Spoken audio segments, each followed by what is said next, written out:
Well, hi. Okay, that's enough wasting time. Let's get right into the top 7 keys I use to keep my bank account well above the red zone. They may not be terribly shocking, but they do work. Take careful note, however, that the first 6 are basically useless without the final one, which is the catalyst that makes these methods possible. With that said, on to the keys. Key number 1, increase your income.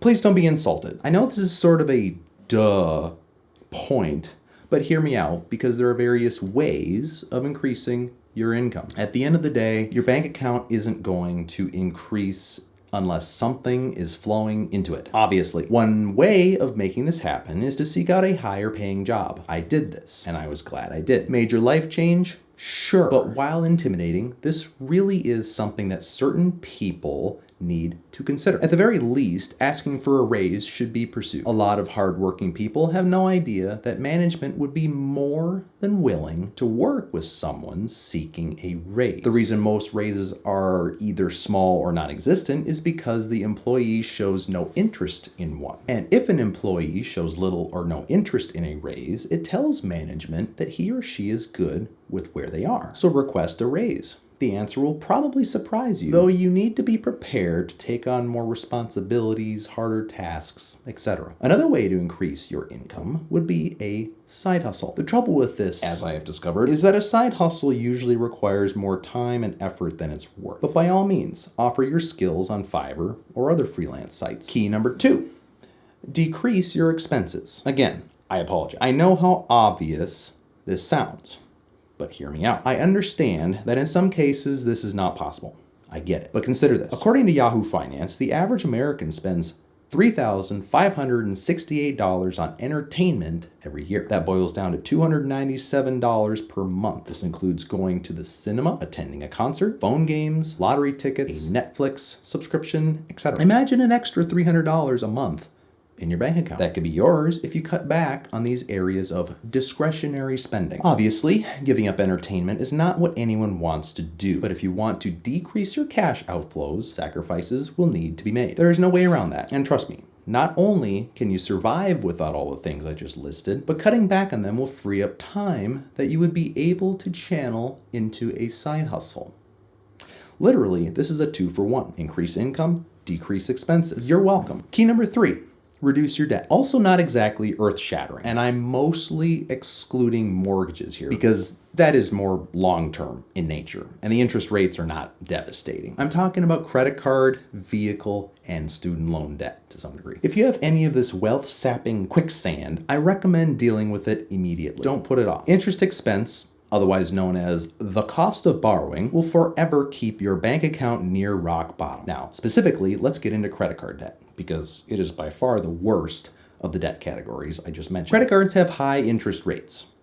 Shockingly high. It's how credit card companies stay in business and make an unholy amount of money. According to the Consumer Financial Protection Bureau, Americans dish out $120 billion in credit card interest and fees every year. That comes down to about $1,000 per household. And that's if we spread it around equally. Lots of folks pay the balance when it's due and never accrue any interest or fees. That means the opposite side of the equation has people paying upwards of $2,000 to $4,000 a year. That's money you don't get back. Now, of course, racking up a lot of credit card debt cannot always be avoided. Medical issues and other essential expenditures rarely happen at an opportune time. All I'm saying is that you should make a concerted effort to pay off any credit card debt before you take the family out to an expensive dinner. Key number 4, start investing. Like yesterday. This can be as simple as finding a high-yield savings account or CD with a reasonable interest rate. It can be as complex as getting into stocks, mutual funds, crypto, real estate, etc. Personally, I invested in some silver last year, a few $1,000s worth, and as of today, I made something like $500 on it. I'm hoping the value will continue to rise. We'll see. Bottom line is that if you only ever work for your money, you will never make a lot of headway. Finding ways to make your money work for you is essential. There are plenty of stocks out there that pay dividends. These might be worth looking into. Adding a little padding to your bank account, however small, never hurt anyone. If you have a bit more money to work with and don't feel like doing tons of investment research, you could think about hiring a financial consultant who would handle a personalized investment strategy to your liking. I can't afford this. but maybe you can't. Advisors need to make a living, and they make their living through grabbing a portion of your investment gains. But if the advisor knows what he or she is doing and is generating lots of returns, most people would agree that the investment fees are totally worth it. Key number 5, avoid taxes.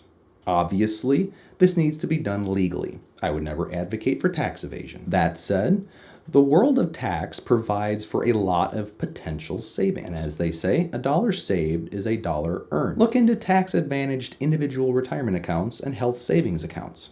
I have both, and they have helped me avoid paying more tax than necessary. Long-term capital gains tax on stock sales is substantially lower than the tax rates on wages. Just saying. Stay up to date on tax deductions, credits, and legal loopholes. Finally, have more kids. I'm not actually kidding. Child tax credits are nothing to shake a stick at and can put thousands of dollars back into your bank account, especially down the road after you pay for their delivery fees. Key number 6, pick the right bank. Now, you might be thinking, wait, the right bank? Yes, the right bank. Stay away from the big ones. Stick to credit unions. Why? Because the big banks love to hit you with bank fees. If you've always been with a big bank, you probably don't realize that those $20 to $30 charges are not a thing in credit unions. This one has always ground my gears. When you give your money to a bank for safekeeping, the bank takes said money and invests it and makes money on it. Then they have the brass to turn around and charge you for the money you gave them to invest. This is the world of banking. Welcome and have a nice day. Now, I realize that maybe you have a relationship with your bank. Fine, ask them to waive the fees. Most of them probably will because those fees are not keeping their lights on. If they won't, I strongly urge you to find a good credit union. In addition to not charging you to use your money, credit unions tend to offer higher interest rates. Believe it or not, but I receive something like $50 a month on my credit union bank account. I'm not kidding, and it's really not that much money. The rate is just really good. That's quite a swing, right? So switch to a credit union. You'll be glad you did. And now, as promised, we have key number 7. This is the key that makes the rest possible. So, without further ado, this is the key of discipline. Now, that probably sounds a little cheap, but hear me out. Discipline is something anyone can utilize. It is also something anyone can improve on. It requires no money, only time, effort, and sacrifice. Because let's face it, we all want to eat out every evening. We all want to buy the newest car. We all want to buy the newest house in the most expensive neighborhood. We all want to spend money on our passions. And there's nothing inherently wrong with any of that. But getting there requires discipline,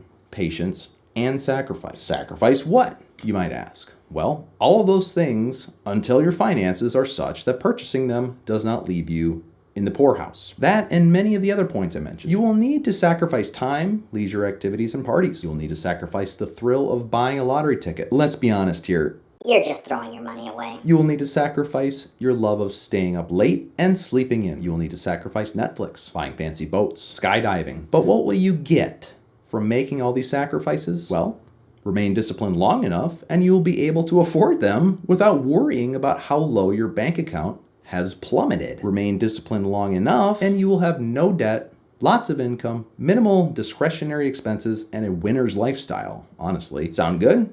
Sure does to me. And that's all I've got. Thanks for watching all the way to the end. And with that, let's get out there and get things done. Peace.